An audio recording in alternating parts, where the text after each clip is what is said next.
जिंदगी के साथ भी, जिंदगी के बाद भी, ये सोचकर लोग अपनों का या फिर अपना इंश्योरेंस कराते हैं, बीमा कराते हैं, ये सोचकर कि क्या पता कभी अगर कभी कोई मजबूरी हुई, कोई ज़रूरत हुई या कोई हादसा हो जाए तो परिवार वालों को थोड़ा पैसा मिल जाएगा, वो कोई काम कर लेंगे या फिर उनके जाने के बाद जो है उनके परिवार का भरण पोषण या गुजारा हो पाएगा।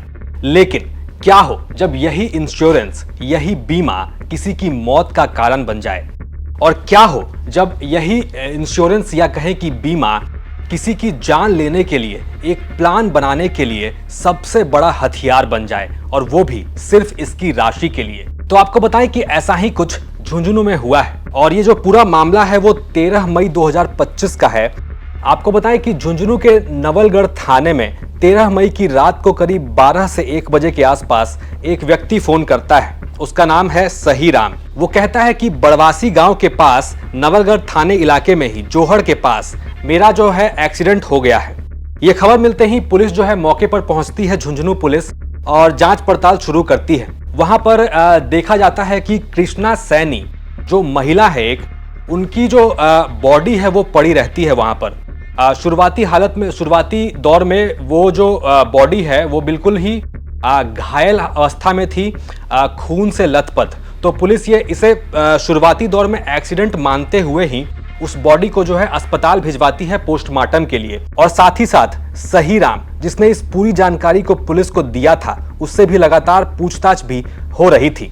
लेकिन जैसे ही पुलिस उससे पूछताछ करती है वो जो है अपने बयान बदलने लगता है। वो कभी कुछ कहता है तो कभी कुछ कहता है।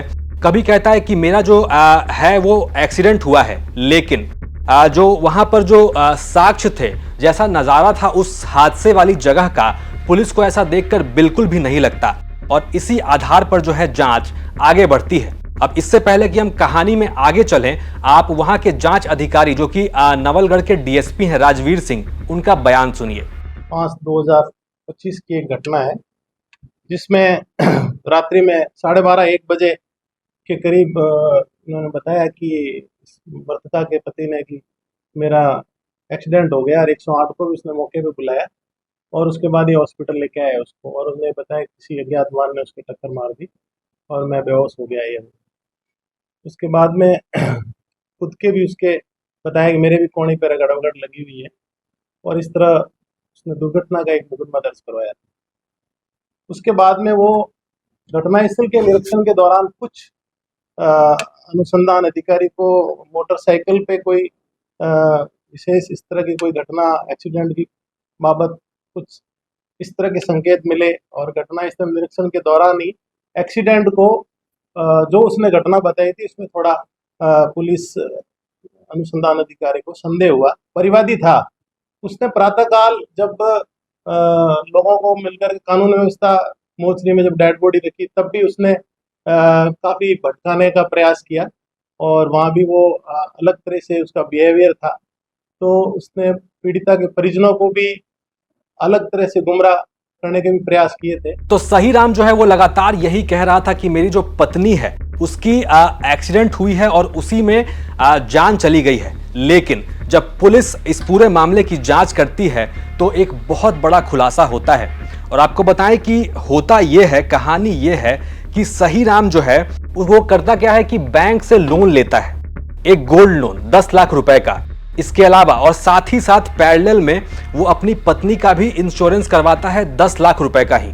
तो कहना यह था, इसका मतलब उसका जो मोटिव था वो ये था कि वो जो 10 लाख का जो लोन है अगर वो नहीं चुका पाता है तो जो उसकी पत्नी का जो इंश्योरेंस है 10 लाख रुपए का, कहीं ना कहीं अगर उसकी मौत हो जाती है तो उससे जो रिकवरी होगी, वो जो क्लेम का पैसा मिलेगा, उससे वो लोन चुका सकता है। बिल्कुल इसी आधार पर वो आगे बढ़ता है और यहां तक कोशिश करता है कि अपनी पत्नी को ही मरवा दे। तो प्रथम दृष्टया दुर्घटना का मुकदमा दर्ज करवाया, उसका पोस्टमार्टम करवाया था, लेकिन अनुसंधान के दौरान जो तथ्य आए उसके आधार पे आसूचना संकलन और एक विशेष टीम थाने की थी वो, और उसके जो बारे में पता किया गया तो ये पता हुआ कि उसने अपने पत्नी के नाम से HDFC से गोल्ड लोन लिया था, और पत्नी के का इंश्योरेंस भी, जितने का गोल्ड लोन लिया था उतना ही उसने इंश्योरेंस भी करवाया था, और ये अभी जल्दी ही करवाया था। दूसरा, वो पत्नी और उसके बीच में जो संबंध थे वो ठीक नहीं थे। इसके बारे में आम चर्चा अपने दोस्तों के बीच किया करता था और उसने एक दो और भी दोस्तों को, पत्नी को इस तरह हत्या के बारे में उसने बात करने की भी बात की थी, जिसमें कुछ दोस्त इसके इन्वॉल्व नहीं हुए। उसके बाद में इसने ये सुपारी दे करके और ये पूरी टीम बना के और ये घटना को अंजाम दिया, जिसमें इन्होंने उसकी हत्या की। तो सुपारी देने के बाद सही राम जो है उसने इतना गलत काम किया जो आपको चौंका देगा। आपको बताएं कि सही राम अपने 4 दोस्तों को सुपारी देता है अपनी ही पत्नी की हत्या की, और वो भी सिर्फ इसलिए ताकि उसका जो इंश्योरेंस है वो क्लेम का पैसा 10 लाख रुपए वो हासिल कर सके। तो 13 मई की रात को जो सही राम है वो अपने दोस्तों को भेजता है। वो जगह बताता है बड़वासी गांव में ही, जोहड़ के पास, कि हम यहां से गुजरेंगे और जैसे ही रात का वक्त होगा, अंधेरा होगा, तुम पीछे गाड़ी से आना और जैसे ही हम इस मोड़ पे रुकेंगे तुम लोग गाड़ी से निकलना और मेरी पत्नी पर हमला कर देना। ये सही राम का प्लान था और उस दिन 13 मई की रात को 12 बजे ठीक यही प्लान जो सही राम ने अपने 4 दोस्तों के साथ मिलकर बनाया था वो अपने अंजाम तक पहुंच गया। और आपको बताएं कि ये जो सही राम है वो एक मेडिकल की दुकान चलाता है, तो उसको ये मालूम था कि किसी भी व्यक्ति के ऊपर कहां पर वार करें तो वो जल्दी मर सकता है, मतलब शरीर का कौन सा हिस्सा जो है वो कमजोर है। तो वो इस कांड का जो सबसे मुख्य आरोपी है सचिन कुमावत, उसका दोस्त था ये, उसको ये बताता है कि तुम मेरी पत्नी के ही गर्दन पर पीछे के हिस्से में, ये जो स्पाइनल कॉर्ड होता है इसका जो सबसे ऊपर का हिस्सा होता है वहां पर वार करना, तो इससे उसकी मौत जल्द से जल्द हो जाएगी और हर किसी को यही लगेगा कि ये एक हादसा था। और बिल्कुल सचिन कुमावत आपको बताएं कि बिल्कुल यही करता है। उसके साथ साथ जो 4 और लोग जो गिरफ्तार हुए हैं उनके नाम हैं मुकेश कुमावत, अमृत उर्फ राम सिंह और प्रदीप सिंह, और इसके साथ साथ जो पति सही राम है वो खुद भी गिरफ्तार हो चुका है। इसके साथ में तो एक सचिन कुमावत था, वो था, एक मुकेश कुमार, एक प्रदीप सिंह और एक राम सिंह।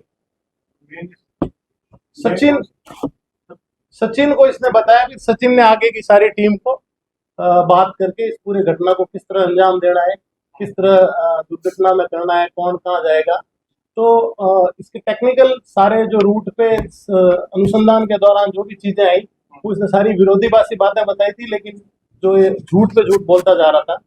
तो इस तरह अनुसंधान करते करते काफी अनुसंधान में साक्ष्य आए कि इन्होंने एक्सीडेंट को एक जामा पहना करके पूरी योजना बनाई और उन्होंने कार में पीछे जाकर के थोड़ी सी कार मोटरसाइकिल के पास ले जाई और वो गिर गया। उसने पहले से परिवादी ने सब बता दिया था कि मैं गिर जाऊंगा, मेरी पत्नी मेरे ऊपर गिरेगी, तो पीछे से आप उस पर पत्थर से वार कर देना। तो इन्होंने गाड़ी से नीचे उतर के तुरंत उस पर पत्थर से वार किए और उसको वही मौके पर ही उन्होंने, मुलजिम मेडिकल की दुकान करता है, उसको काफी शारीरिक किस बॉन पे कहाँ मारने से हत्या जल्दी हो जाती इस संबंध का उसको ज्ञान था, इसलिए उसने जो हड्डी है पीछे की उसी हड्डी पे पत्थर से वार कर रहा है। तो कुल मिलाकर ये साफ है कि सही राम ने जो है अपने ही पत्नी की हत्या करवाई, वो भी सिर्फ और सिर्फ उसके इंश्योरेंस के पैसे से। आपने राजवीर सिंह जो कि वहां के डीएसपी हैं नवलगढ़ के, उनका भी बयान सुना और उन्होंने काफी विस्तृत रूप से जो पूरी जांच थी उसके बारे में बताया। और वो तमाम जो 4 आरोपी और साथ ही साथ उसका जो पति है सही राम, उन 5 को गिरफ्तार कर लिया गया है। और इस पूरे मामले में सिर्फ और सिर्फ यही था कि अपनी ही पत्नी का पहले इंश्योरेंस कराया जाता है, उसके बाद उसी की जो क्लेम की राशि है उससे एक दूसरे लोन को चुकाने के लिए अपनी ही पत्नी की सुपारी देकर हत्या करवा दी जाती है। झुंझुनू से एक खबर थी हमारे संवाददाता नैना शेखावत की। आप देख रहे थे क्राइम सीन। साथ ही राजस्थान की तमाम खबरों के लिए आप देखते रहिए राजस्थान तक।